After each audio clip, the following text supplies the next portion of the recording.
I'm Stephen Chung, and I'm an architect and a teacher. On each episode of Cool Spaces, I'll deconstruct the world of architecture. I'll show you some great buildings, how they were designed, and just what makes them so cool. How do museums reflect the arts and culture of their city? We'll take you to Philadelphia and the new home of a private art collection. Learn how an African-American community came back to life in Charlotte. And see how an architect broke all the rules in Kansas City. Art Spaces on this episode of Cool Spaces.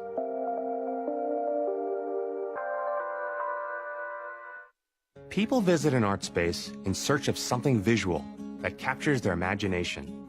Their minds and senses are tuned to see something beyond the ordinary. For an architect, this is ideal because he or she can push the boundaries of design. But the architect has to find the right balance between the artwork and the desire to create an icon. The art collection of Dr. Albert Barnes was one of the most impressive collections of post-impressionist and early modern paintings in the world.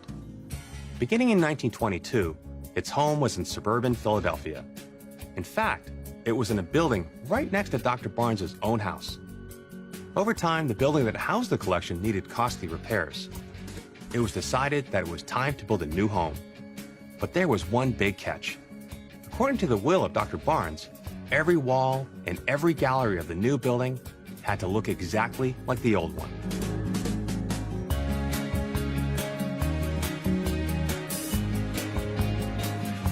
What kind of caliber artists do you have in this space? Well, they're just astonishing, as in every space. Over here, we've got Rousseau, we've got Courbet, we've got Tintoretto, Soutine, we've got Renoir, Cézanne, de Chirico, Renoir, Cézanne, de Chirico, and over there we have Van Gogh. It seems like you have a good collection here. We do have quite a good collection. We have the greatest Renoir collection in the world. We have the greatest Cézanne collection in the world. There are more Cézannes in this building than there are in the Musée d'Orsay and l'Orangerie put together in Paris. It is one of the greatest private collections ever put together, period, anywhere in the world.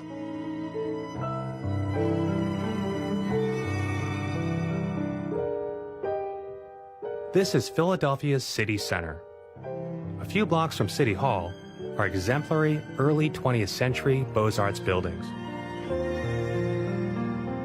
And like these buildings, the story of the Barnes Foundation stretches back more than a century.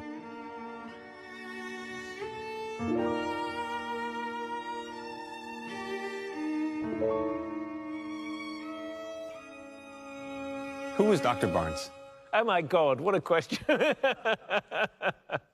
So Albert Barnes was a really, really interesting man. He was a poor kid who became a very, very successful chemist, who became one of the wealthiest men in Philadelphia and one of the greatest art collectors who ever lived. He really wanted his collection to be for the education of the common people. And so he used to throw people out who he felt were too sophisticated, and was very, very particular about keeping out all art experts. He wanted to make sure that the socially elite would not come to his space because they had criticized his taste in arts. He was difficult in every possible way. He had his dog write letters to people he didn't like, or so it said, and we have letters signed by Fidel, his dog. This is the first home of the Barnes Foundation. Built next door to the doctor's own residence in Marion, a suburb of Philadelphia, the only way to see the art was by appointment. The Barnes is a very special place. It was a very special place in Marion. It was, one man's vision, and in some respects his home, and it was a very intimate place. The original Barnes Foundation was an independent educational institution. A small number of students were able to visit, but it became clear that the institution would need to reach a wider audience to remain viable. They kept the building in Marion, but relocated the art to a new building in downtown Philadelphia. Todd Williams, Billy Sien Architects designed the new museum. The husband and wife team have been designing thoughtful buildings for almost 40 years.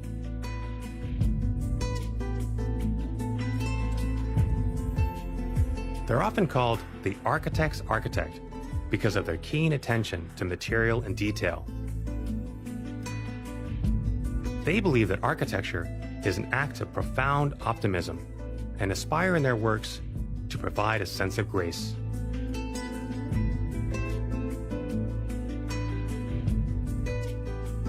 The museum has everything that one would expect. An indoor courtyard that stands outside the galleries, an outdoor terrace for events, an indoor-outdoor garden cafe, a gift shop, sunken garden court and library, classrooms, and a new wing for exhibitions. And of course, there's the Barnes collection. The design of the new building was a unique challenge because it's really two very different spaces. There's the new museum, and inside this shell is the Barnes collection. According to Dr. Barnes's trust, everything in the Marion galleries had to remain in the exact same place in the new building. What was the unique challenge of this building?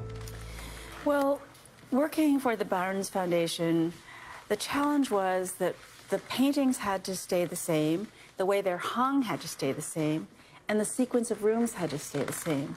So you have something that's very fixed. How do you make something new? Dr. Barnes had very specific ideas about how the art related to the other objects and furniture he collected. Each piece was meant to underscore this relationship. He put this Modigliani here because it seemed that the wash of light in his gallery when he first installed it was falling on the model just as it does here. So restoring that relationship is terribly important. I'd love to see your concept sketch for the building. The original Barnes, this being the Barnes building, was a gallery in a garden.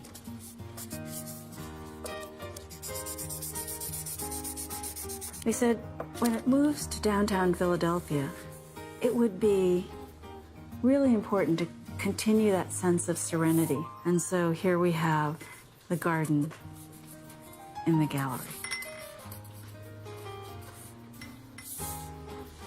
The two-story garden in the gallery stands in the middle of the library and galleries. If you look out the window, you can look down and you can see the trees down below and the sky above. And this was really seen as a kind of pause of quietness and reflection. Todd Williams and Bill Etienne respected Dr. Barnes's legal trust, but they enhanced the original galleries with natural light, new burlap wall coverings, parquet floors, and crown moldings that all reinterpret the details of the original building. This gallery is really one of the sort of crown jewels. It's got both the most amazing paintings in it, but it has this very high ceiling. And at the top, Dr. Barnes commissioned Matisse to do these wall murals. We also have these incredible windows, full-height windows, that lead us into looking to the garden and to recognizing that you always have a relationship between the collection and the garden. Did he have this balcony also in his house? He did. The Barnes collection moved from the leafy suburbs to a dense urban setting, and the architects wanted to recreate a similar tranquil environment. The architect creates a real sense of anticipation. For example, here in the entry. Now, this boardwalk leads you through this giant portal into this outdoor lobby, if you will. And from the lobby, you'd think that the entrance would go right up to the glass, but instead, you're blocked by this pool of water. Now, you can see through the glass and get a sense of what that space is like, but you don't go that way. Instead, you come around the side. Now you're ready to see the space. There's the water, went all the way around, into this ante-lobby, through this giant portal, and into the main lobby. This Great long 140-foot fountain is the beginning of the journey from the parkway up to the foundation.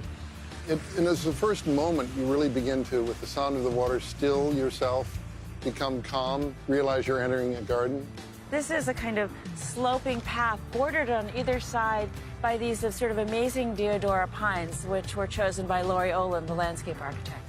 The stone facade has different colored panels taken from a quarry in Israel. They achieved this look by having each stonecutter create their own signature pattern. The unique panels were then installed randomly. And it's not perfect. There's not a ruler where each one is the same size or the same angle, right? Right, but there's a perfection in the beauty of every person's hand. You know, every person actually is an artist. We just don't recognize it. And certainly the person who's cutting stone is an artist. Dr. Barnes recognized that. Todd Williams and Billy Tien bring together artisans and artists from across the world to create these one-off varied finishes. So this sort of bronze, steel, stone, and then here's this amazing fabric by Claudia Jongstra, who's a Dutch artist who has her own. It's wonderful. You can touch it. Nobody else can touch it. Smack. It's actually covered with 3M, but this is a silk and wool felt. But from a distance, it looks like stone, and then, of course, you're touching it, it's very soft. This inside space is a grand light court between the galleries and the entrance. It's a place for concerts and events or quiet contemplation. So this interior court, we think of as a kind of magical vestibule, like a light court, a garden in itself, even though there are really no plants in it, there are trees outside. It's interesting because natural light then is brought into the galleries in an indirect way.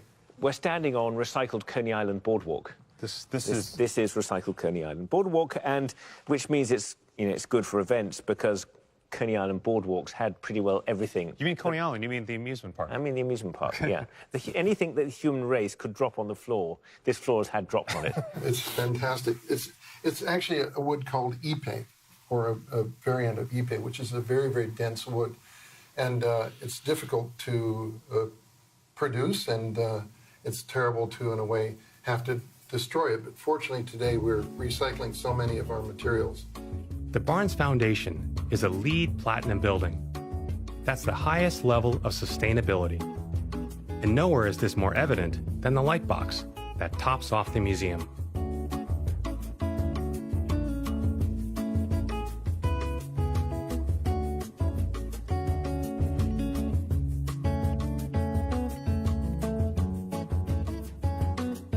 Great. Thanks, Phil. Welcome to the light box. Thank you. So this is really an amazing space here. This is the kind of secret of the light box, the light court. This is sandblasted glass, I guess? Sandblasted glass, and just a typical window wall, actually just a single plane of sandblasted glass. The combination of the fluorescent strips here and the white membrane here together will create enough light, I guess, to help the outside look like it's glowing. And in the nighttime, then, these fluorescent strips do make this box glow. And the sun comes through this pane, it's etched glass, and then it passes through a large section of glass here that's absolutely clear. It's double pane, so we actually have now 3 panes of protective glass. It's a very, very effective way to reduce the heat. You actually can hear it, and I could actually see down into the space of up at the edge. I can hear the voices of the people below. So this is really the secret, the way by which we're adding a little artificial light to the space, but we're also bringing in a huge amount of natural light and allowing it to bounce indirectly off the surface and down into the space below. I always imagine being above Grand Central Station and looking down at the people down below. You guys are speaking a little loud. So you have the light, the south light that's coming through the triple glazing, the sandblasted glass, then it comes through this glass here. Yep. You get a wash or a glow, you supplement that with fluorescent light, and then you kind of angle it down into the space. So much work to create the right amount of glow, right? Yeah. The right glow? Yeah, that's right. So it's doing double duty. Magic is not easy. But remember the third benefit, not only do we have the glow to the outside, we have the light to the inside, but the entire roof of this thing is continuous PV panels. This natural light infuses the light court. It also makes its way into the administrative offices. So the light court brings light in both to the gallery space, but also to the workspace. One of the workspaces is the Conservation Lab, something Dr. Barnes could have never have imagined. I love what I do. The painting is by Claude Lorraine, titled Pastoral Landscape. It was painted about 1645. Chief Conservator Barbara Buckley removes the discolored varnish that has darkened the canvas. It's only the first stage of painstaking work that will take months.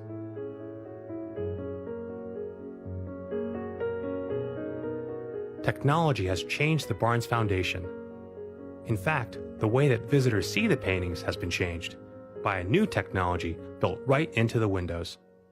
These windows are really interesting because we couldn't have done this 10, 15 years ago. It's new technology. And the glazing only lets in 14% of the daylight. In the old Barnes and Merrion, all the windows, with the exception of the lower sections of this main gallery, were opaque glass.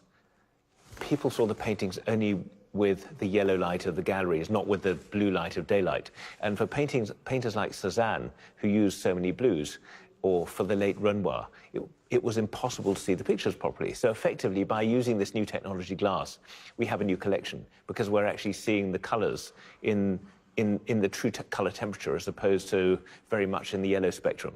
It's completely and utterly different. It's transformational. I mean, it's a radical thing.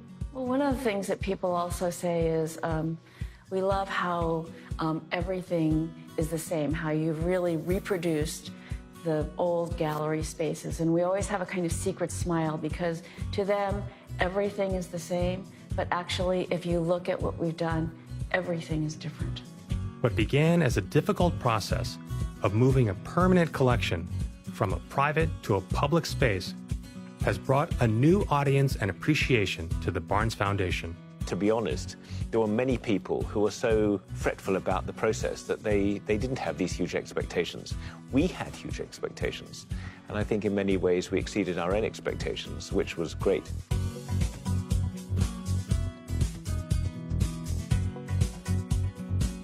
Throughout the process, I always asked myself, what would Dr. Barnes do?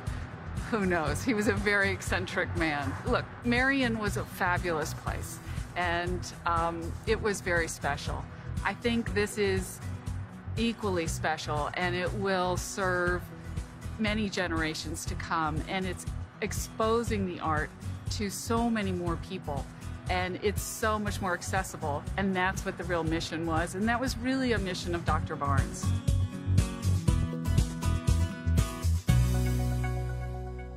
In the last century, Charlotte, North Carolina was home to a large, active, but segregated African-American community. When segregation ended, the community moved away, but not its history and their culture and art. The Harvey B. Gantt Center for African-American Arts and Culture was built to preserve this heritage. But the trustees and museum director had even bigger plans. They wanted to build a national museum for arts and culture.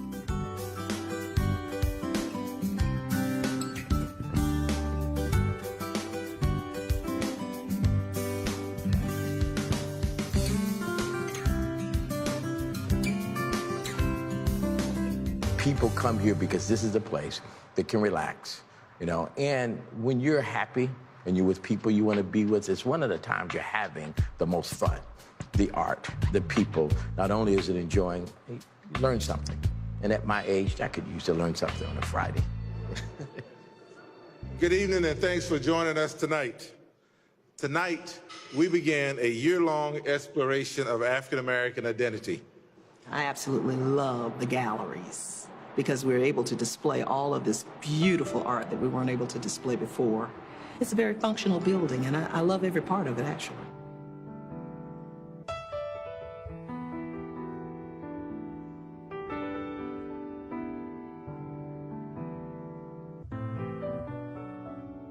The Gantt Center was designed by the Freelon Group of Raleigh, North Carolina. So I see a lot of models here. Tell me a little bit about your design process.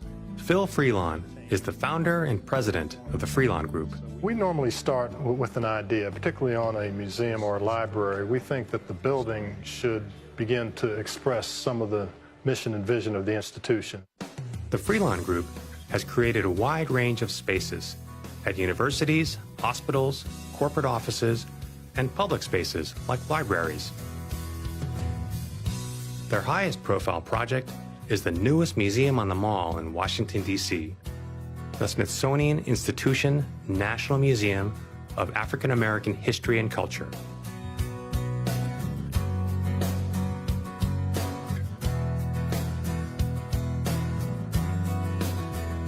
Tell me about the historic context here. Well, in Charlotte, and this is the case in many cities, particularly in the South, from the turn of the 19th century up through mid-century, 70s, let's say, there were standalone African-American communities. And we wanted to find a way in this project to commemorate what was there. Maybe the building could speak to some of that history itself. No one knows these buildings like Tom Hanchett, the historian at the Levine Museum of the South. Charlotte's a city that's over 250 years old, but they keep building new pieces of it because this has been a trading city and textile city and a railroad city. So this is Grace AME Zion Church. It was built about 1910 and renovated for the original Afro-American Cultural Center.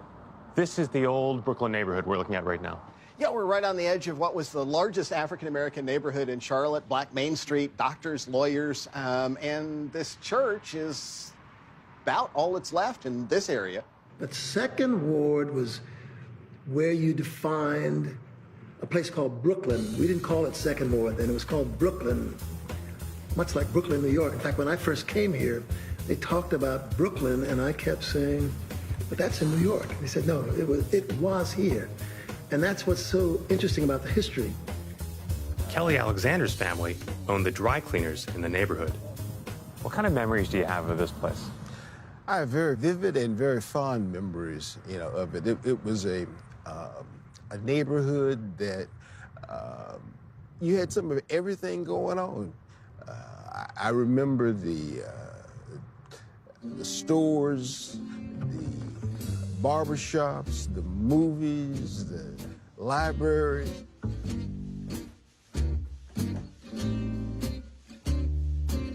It was a place where you had lawyers, doctors, dentists, school teachers, laborers, the whole plethora of different individuals who lived here. It was the heartbeat of the African-American community at that time. Imagine this is Brooklyn. This is an African-American neighborhood. It's 50 years ago, and the streets are bustling with people. There's a Black Main Street. The first Black public library in the South is here. And poof, all gone. Urban renewal. It's a tragedy, not just here, but in every American city. And the Gantt Center is part of the effort to recover some of that energy, to recover some of that history, to transmit some of that heritage to the next generation. The Freeline Group looked for inspiration through historical research. They found this photo of the local Myers School. It was known as the Jacob's Ladder School for its distinctive stairway on the outside of the building. And they found inspiration in African quilts that had a similar pattern. And so the facade of the building is a quilting pattern. And we're taking a high-tech, rain screen system that's very sustainable and using that pattern as a motif around the building. This is a commissioned piece of art and sculpture, you might say, that commemorates the old street grid and the Brooklyn neighborhood. The engravings actually show that. Of course, now the city has expanded. Brooklyn's no longer there, but our building is actually sitting right here as part of where Brooklyn used to be. So we love the fact that the center decided to commemorate the old neighborhood in this way. They could have put the Gantt Center in the old Second Ward, which would have been way over there off of this map. But they had the chance to put the building downtown. Now, it wasn't an ideal site because of its narrow dimensions. It's right here. But this is the cultural district.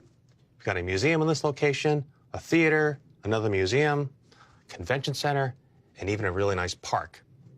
Now, the other big advantage is that from the highway, which is down here, the only building you can really see is the Gantt Center. And in effect, it becomes a billboard, a symbolic gateway for the cultural district. This would seem to be an ideal site, but not so fast. This was a really complicated site because of its quirky dimensions, 60 feet wide and 400 feet long. When you first saw the site for this building, this really long, narrow site with this ramp going through it, what did you say? I thought, holy moly, this is not going to work. But, we were so excited to be a part of the project that we just thought, well, I don't know, it's going to be hard. This is the parking ramp that leads underneath the Gantt Center. And what's really interesting about it is that this doesn't lead to the parking for the Gantt Center, it leads to the parking for a building across the way. So this was a given situation where you have a ramp that leads to another building, and the Gantt Center had to be built on top of that. And that was this site that you were given. We were given this site and say, what can you do with it? So we think it worked out pretty well. And this is the width of the building, pretty much. Pretty much, yes. Yeah, this is the directly under the building. And I have to say, you know, the clients weren't thrilled about what they called a leftover site. They said, look, this is an access ramp for another project, but we said we like the location, and we asked them to give us, you know, a couple weeks to show them, to develop something that we thought could be very powerful. And then so when the architect then said, trust me, I can make lemons out of this, lemonade out of these lemons, yes. And did he? And he did. So we're able to turn something that would seem to be impossible into actually something that works for the function that's intended. And so that's Jacob's Ladder bringing you up, and you arrive on this level.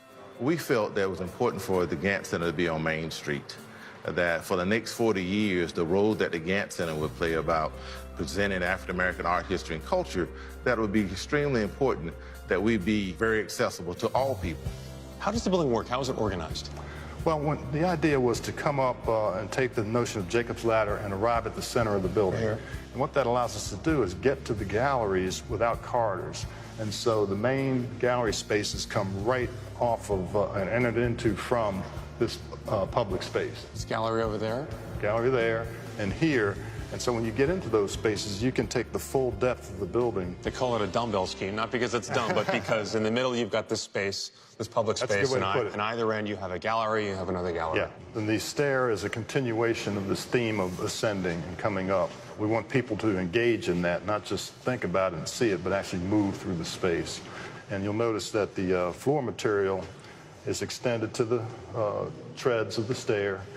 And the colors, if you look closely, we have the very same colors that are modeled into the floor material that we see on the walls. In a rectangular-shaped building, it might seem logical to have everything conform to right angles. But the Freelon Group introduced diagonal walls and ceilings, which make the spaces feel more dynamic. And the path is moving in a diagonal way towards the gallery.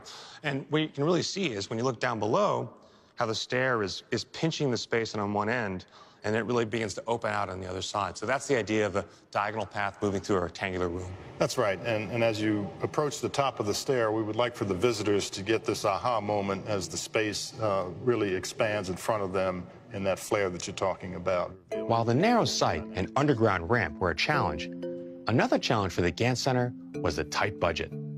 Funded by public donations, the Freelon Group had to make the dollars go further.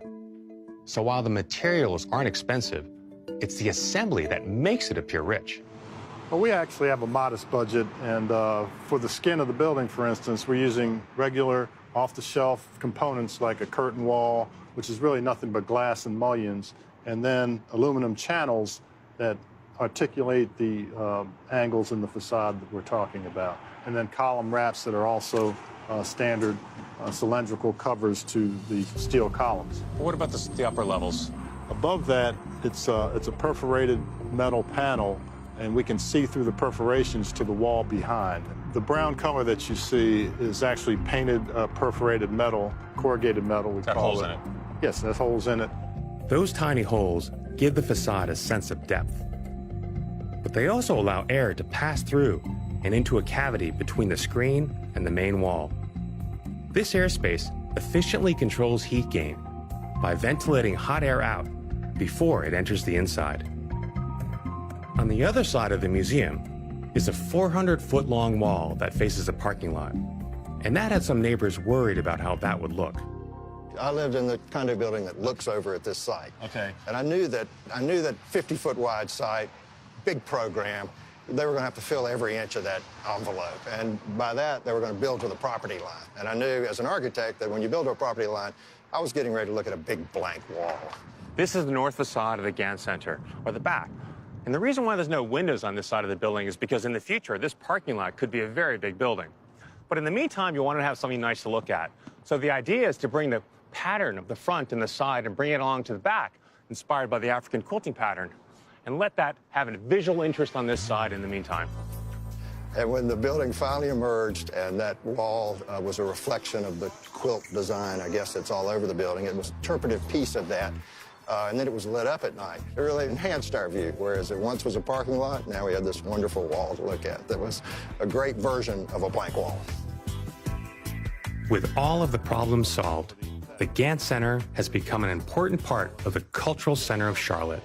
You might have someone, let's say, visiting the Museum of Modern Art, and then they might later in the afternoon come by and stop by this building. That's correct. Or even conventioneers who are here for a realty convention or some other profession, and they want to take a break from the seminars, they can come over and learn about Charlotte's history. This is a compilation of 4 years of us traveling around and gathering questions and answers from within the greater black male community. This may seem like a silly question, but I want to know, am I the only one who has problem eating chicken, watermelon, and bananas in front of white people? With 3 distinct galleries, the Gantt Center provides a full spectrum of arts and culture. Why did you make this thing circular over here? Well, the intention of Question Bridge is to try to create the experience of being a privileged witness to a private conversation happening among black men. And so we designed the installation into an arc that implies a circle that embraces the audience. And that's what's wonderful about being in a space that allows for many different interpretations of the same idea. This is a really ideal space, and that's why we're really honored to be here. You come into the space and there's these huge windows, and a day like today, the sun is just kind of basking through. And then as you go into the gallery, the spaces become much more intimate. I also like the challenge of working with inside this kind of eccentric shape. It's kind of a challenge to kind of balance out, the space and make a believable space within it, inside of it. You sound like an architect. Charlotte's a new South City. It's a city that's making it up as it goes along. And that can be real exciting, but it also means that it's work to safeguard history here. And the Gantt Center is doing a really good job of helping people understand the African-American heritage that is part of all of our heritage here in Charlotte.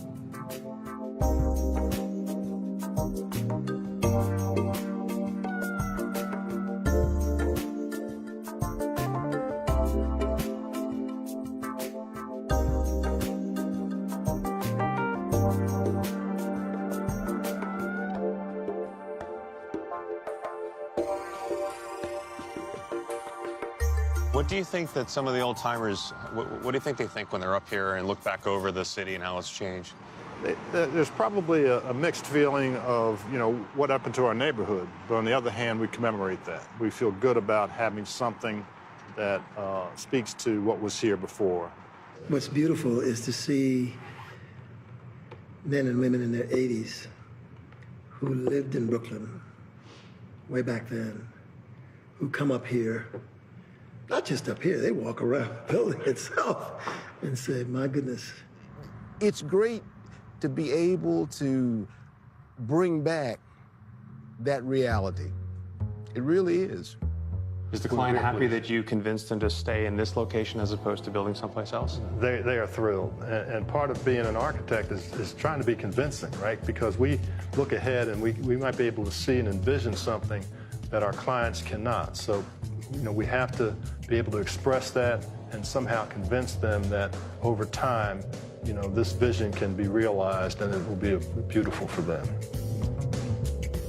And the school buses do pull up here, and we do see kids getting out, and we see them becoming educated, black and white kids, and recognizing what a multicultural society we are. And more importantly, I think a kid in the 6th grade today has a sense of feeling, I belong. I belong here because I can see contributions that have been made in history and through the fine arts, and that is so damn important in my mind. When the Barnes Foundation and the Gantt Center were commissioned, they were conceived as standalone buildings. They began with a blank slate. Nothing was on that site. On the other hand, the Nelson Atkins Museum opened in Kansas City in 1933 in an imposing Beaux-Arts style building. Decades later, the museum wanted to expand the collection with a complementary addition. And did they get a building that matched the look of the existing museum? Not exactly. The best way to understand the Nelson Atkins Museum and the new Henry Block building is from a distance. In this way, one can see the two very different visions, the original building and the new wing.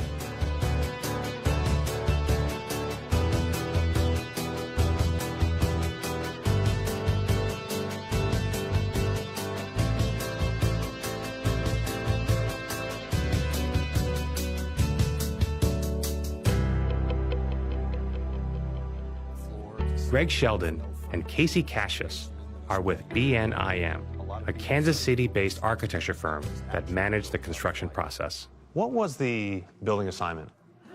Well, the Nelson Atkins Museum of Art had a new vision for the future. They realized that they needed more space to be able to display all of their collections, and they wanted to put themselves on the map internationally with kind of a landmark building.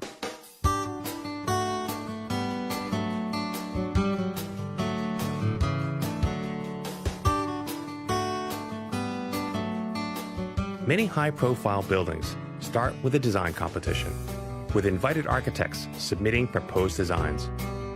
Stephen Hall and his firm know this process well. Well, it's a typical process. Architectural competitions, 150 architects apply. They boil it down to 6, and then they give them 2 months and $50,000 and ask you how to do it. And the rules said that you had to add on to the north, and you couldn't go anywhere else on the site. And then we decided to break the rules and go down into the landscape. This is all connected in the landscape, and come up with these lenses that come up through and bring the light down and shape your view, but leave all 4 elevations of this exposed. And he wanted to put it on that street going down to the side of it and make it very modern. He didn't want it to fight with the original building, because it's beautiful architecture, and anything you add in front of it would kind of ruin the architecture. So he thought it should be completely different. It's almost counterintuitive, because you have this building and you think that the best way to be deferential to it is to maybe copy it or mimic it, but in fact they do everything the opposite. Exactly the opposite. When the building was first announced to the public, there was a lot of commentary about that, and there were a lot of people that felt that the correct solution would have been to imitate the old building. But when you really start to look at it, I think the way to be most respectful of the old building is to let it stand for what it is and to make a completely new gesture on the site.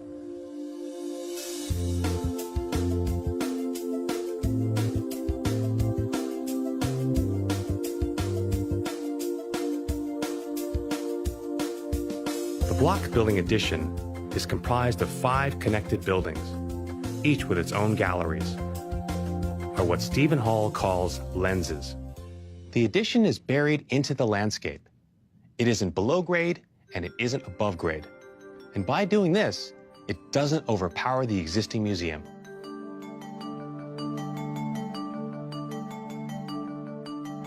I can find every drawing for every project that I've ever done, because they're all on 5x7 watercolor pads. That starts in 1977. Unlike most architects, Stephen Hall doesn't start a design by sketching with pencils and pens. He uses watercolors.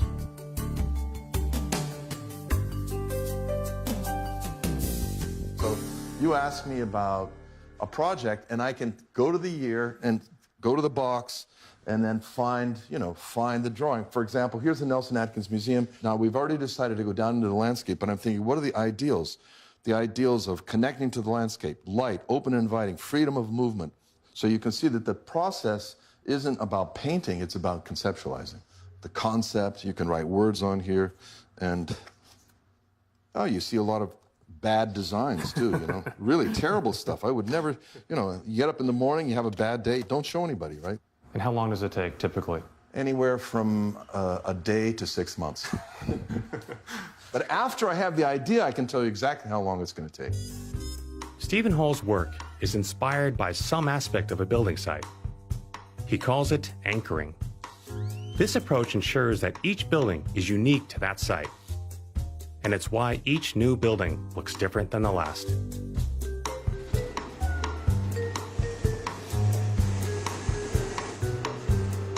Architect Chris McVoy is a senior partner with Stephen Hall Architects. How does site inform your work? Site is critical to the concept for every project, and that's one of the reasons all of our buildings look different, is they're specific for that place, that site, that place on the earth. And here, it's a very active urban site. You can see the subways, all the activity, and you have the playing fields. So the building is kind of pivoting between this urban context and the playing fields opening up. So we made this space suspended up in the air, overlooking the whole city and all the fields. And it really gives you a sense of a new perspective on the city. Architecture can do that. It can reframe your understanding of your context and your city by making a new kind of space with new perspectives. One of the things I like so much about the museum is the quality of movement. It's so effortless. And it's really because of this ramp. We're just slowly descending down with this ramp down into the gallery spaces. Now, in a lot of museums, you need a map to figure out where you're going. Here, we just follow the path down. This gallery sequence is so interesting. We don't really walk in a straight line, do we? No, the building bends and folds and plan as you move down through the landscape. And there's certain moments where you can then look outside. That's correct. That's correct. You get the translucent glass here, which is typical for the building. Those are very strategic, right? Very strategically chosen. When you let someone look out, you want them to see something. Those weren't accidentally chosen. They're very deliberate in each case. I like the way you've brought the light this way, but then why do you tilt the wall that way? The wall's tilted in both directions. You can see here and here, so we can mix the light that's coming in from the north and the south sides to get the best balance of color for the art. And the balance matters. The balance matters. It matters. Artists often like to paint with north light, so if you get nothing but south light, maybe that's not a good thing. It won't simulate the original conditions under which it was painted. By blending it, you start to get the full range of color. It has the quality of a kind of a magic lantern. I mean, why does it have that quality? How'd you do that? It does. This is a low iron acid etched glass, and it's really a perfect example. The building, many people say, is as though it was actually built out of light. One of the ideas was that the light on the wall would blend into these dark surfaces on the floor and above on the ceiling, so the room is luminous throughout. One place where the lens and the outdoor meet is in the gallery, designed for the sculpture of Osamu Noguchi. This is one of the most sublime spaces in the building. The original design conceived of taking the zipper spine that you see out there, coming right on in, taking these two fountains that are behind us, the sculpture here, and having them go right out into the landscape. So it's more this notion of the landscape being fused with the building and the glass being very transparent and coming through. And then this space being scaled for these 7 specific pieces. And knowing Noguchi's work, he likes to connect often to the outside. This is the one moment where it seems that the building is really embracing the outside. That's absolutely correct. When you think about architecture, you can think about it in different scales. There's the big scale, intermediate scale, and small scale. You can also think about it in terms of design intensity. So, for example, the big scale, that's the big idea. That's the glass lenses in the landscape. That's pretty design intensive. You can also look at details like this handrail. This is kind of the small detail, but this requires a lot of design intensity as well. And then you can take the intermediate scale. That is the rooms or the gallery spaces. And here they purposely pull back. They say, we want to be very quiet. The architecture should really be subservient to the artwork. Now, there's one other detail that's not in the actual museum, but it really brings together both the old and new wings. It's a new parking garage and reflecting pool.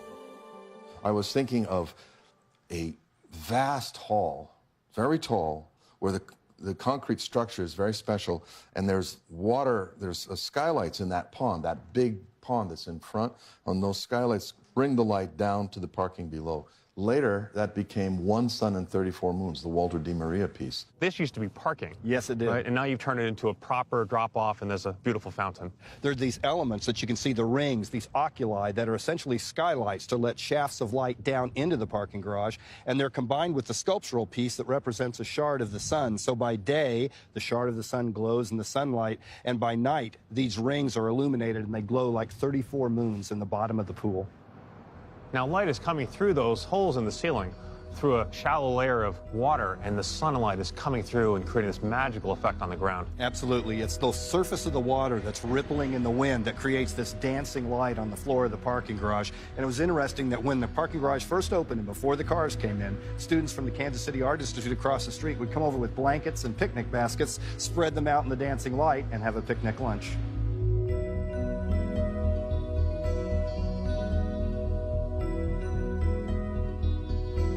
It was very intentional. Dana Knapp was the director of planning with the museum. She worked between the client, architects, and consultants. She understood that this was a big undertaking. How many consultants did you have in this job? Wow. I can't say that I ever counted them, but I think on this project, maybe at its height, it was around 50.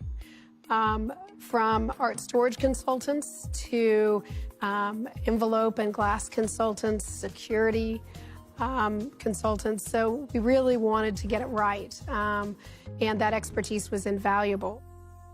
Now that it's done, the new challenge is bringing in visitors. When you move to that sequence of lenses where you're moving down and the galleries are tilted this way and that way, you feel kind of as if you're being sort of engaged and pulled into the architecture. Totally, and I think that is the flow that drives you in, and at the same time allows you also to discover if gallery as an independent section of the museum, and it is also the way of reaching out to different communities that little by little start enjoying the museum, understand that it's free, understand that also they can come on their own terms, spend quality time, and that there's something that they can enjoy every time they come. Stephen Hall referred to a quote that's written on the back of the original museum. The soul has more need for the ideal than the real. And he used that as inspiration, not to follow along with the original concept, but to design the new wing in a different way. The experience of a building is something that's inside the spaces of it. And that's how we live in a building. That's how architecture changes the way we live, not to look at it. So I always felt that a building has got to be a lot more when you go in it than when you look at it. Well, for us, it works because Stephen has such a care for art and a real passion. So I think in this commission, and my predecessor, Mark Wilson, who was working with him in designing the program for the building, got the best of both of them. When you walk down the hall and look up, and it's pretty incredible. And yet it doesn't detract from the other building, which is really what they wanted. Satisfying, I think, is a good word. And now to see years later, not only the recognition of the project, but also, people moving through it and responding to it in a way that you had hoped. It's working. It's working, which is always a good thing.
You hungry? Starving. Oh my God! Yummy. Zingy. Ooey gooey. This is just the beginning of something goody. And those donuts are gonna make me go nuts. Forget your diet. It's time to challenge your mouth. I'm not sure what to do with it. It's so big. And your waistline. It's spicy and plain good. Got the munchies? Next on Nat Geo People. Meet Construction Odd Couple, the Cabin Kings. They fight about anything. Follow the bucket, please. I'm following the bucket. And disagree with everything. Wear that you could wear. You can hide out, man. But they always use their heads to come up with great ideas. Oh, baby! No one does it better than them when it comes to building unbelievable rustic getaways in just 7 days. This is so friggin' sweet. Building Wild, every Saturday at 1:05 p.m. on Nat Geo.